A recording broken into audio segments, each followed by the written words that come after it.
Veteran newsman Peter Bruce argued in yesterday's Sunday Times that in fact the G20 Summit might offer President Ramaphosa a platform to address these misconceptions and strengthen international ties.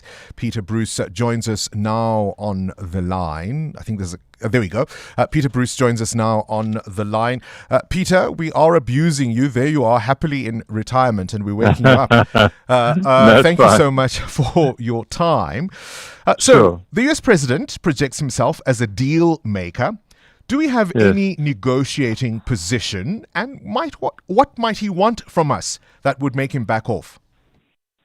It's hard to say, really. I mean, I wrote a column this week or yesterday, Sunday Times, suggesting we should possibly ignore him, but use the fact that we are chairman of that Cyril Ramaphosa is chairman of the G20 for the whole year, to call, because there's a moment of real crisis in the world now. The American markets, all of them, so that we're talking about equities, the currency, and the bonds. Where the bonds are the sort of world safe haven. They're all crashing, or falling, or rising, and doing the opposite of what they should be doing. And there's a moment of crisis in the world's architecture, and it's perfectly legitimate, I argued yesterday in the Sunday Times, to call a G20 summit to talk about it. You have to invite Trump, and he will obviously ignore you because he doesn't think that we're a touchable country. But provided you have support from people like Mark Carney in Canada, Emmanuel Macron in France, and perhaps the Chinese as well, people would come. People, at a moment like this, those leaders need to look each other in the eye and take a walk across the park together, or do whatever they do, and just spend 24 hours, 48 hours together, and then go home and just be a little bit more informed and ready and prepared for what to do.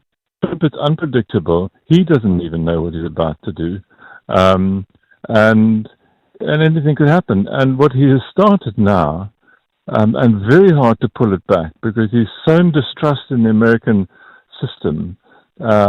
And you can see it in the fact that now current investors, basically, people who are running the pensions of school teachers in India and nurses in Norway or wherever it may be, they are having to find other places, safe places to put their money. That's what they do for a living, and it matters how secure and how reliable your market is. And what Donald Trump has done is he's shown that his market is no longer the steady, sure, safe haven that it was a month ago. Countries like China and Canada have, of course, called his bluff in a sense. Can you explain, though, the argument that says, no, this is part of a considered strategy, that he wanted these countries like China and Japan to dump U.S. Treasury bonds that would weaken the dollar, therefore making American exports a little bit more profitable? Is there any sense in that view? I think that this notion that there is a plan behind all of this is a lie. That it is made up by his colleagues or people around him for when something goes wrong. And as it's going to go wrong more and more often. Nobody could possibly be trying to weaken the status of U.S. Treasury bills as a safe haven deliberately. It's insane. It's beyond insane. You've had it's been more safe than gold, and he's weakened. In other words, people aren't buying them, or they're selling them. This first sell-off was the Japanese, who are the biggest holders of U.S. Treasury bills.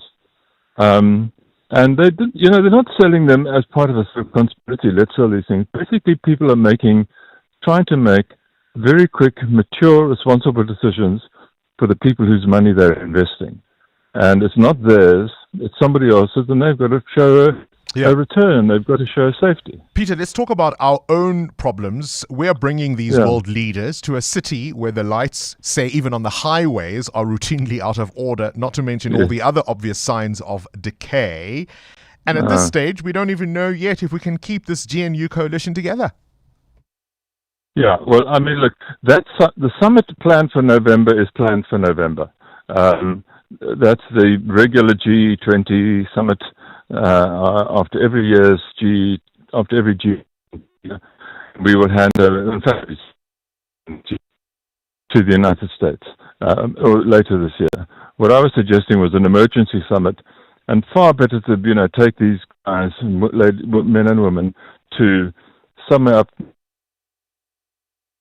Ooh, we've lost you there for a second. The connection, Peter, are you still there? These connections and cell phone signals. All right, we've lost Peter Bruce there, who was arguing yesterday quite forcefully that perhaps Johannesburg is not the place to bring world leaders because of all the decay that we who are residents of the city are quite familiar with. It's not perhaps the best place to show you are a country to be taken seriously and to be reckoned with.